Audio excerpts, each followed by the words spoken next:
Hey new grad, happy NCLEX season. Let's talk about how I think you should study for the NCLEX, even though I'm 3 years out from mine, but I did pass the next gen NCLEX in 85 questions, so let's talk about it. First and foremost, pretty much the last semester of nursing school is kind of like a refresh and a recap on everything that you've learned. So you're already studying before you graduate. And once you graduate, don't take any gap. Just keep like reading and refreshing until you get your ATT, and then I think you should book your next available if you can. You're gonna want to rip the band-aid off. I had classmates who waited a while and it made them a lot more anxious, and it just wasn't a good thing. At the most, take 2 weeks. At the most. Whatever amount of time you've given yourself, you need to do 2 things and 2 things only. Before I tell you what those 2 things are, it is so important that you understand what this studying is. It's not studying how you studied in nursing school. You're not taking notes. You're not reading notes. No notes. No notes. You're looking at all the knowledge that you've learned in the last 1, 2, or 4 years, and you're looking at that all cumulatively. So that means you're either testing yourself or listening to very wide ideas. You're not going niche with anything. You need to sign up for Archer, and you need to listen to Mark Klimek and all of his lectures. To only have time to do one of these, it's imperative that you choose to listen to Mark Klimek over doing any of the Archer tests. Nursing school, you probably did like HESI and ATI and took other tests that pretty much simulate what the NCLEX is going to be like. So if you have to choose one, don't do Archer. I would do Mark Klimek. All in all, I think I studied for like a week. I did 6 readiness exams, 2, I think they were called CAT exams on Archer, and then I listened to all of Mark Klimek. The last 2 lessons from Mark Klimek were the most important in my opinion. And I was just listening to those as I was going about my life when I was driving my car and whenever I was like running my errands with my AirPods, and I was just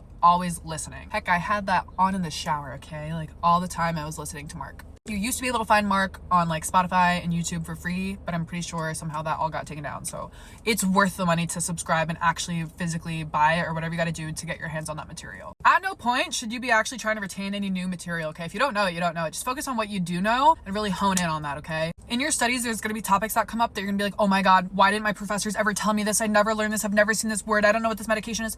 Just leave it. It's not time to do a deep dive on that thing, okay? There's going to be things on the NCLEX that you have never heard. There was medications I was like, I actually don't even know how to pronounce that, let alone have I ever read that with my own eyeballs. And just focus on what you actually already know. You passed nursing school and presumably you didn't cheat, so it's in there somewhere at least. So rely on that. But definitely use Archer and definitely use Mark Klimek to refine and touch up on the knowledge that you already have.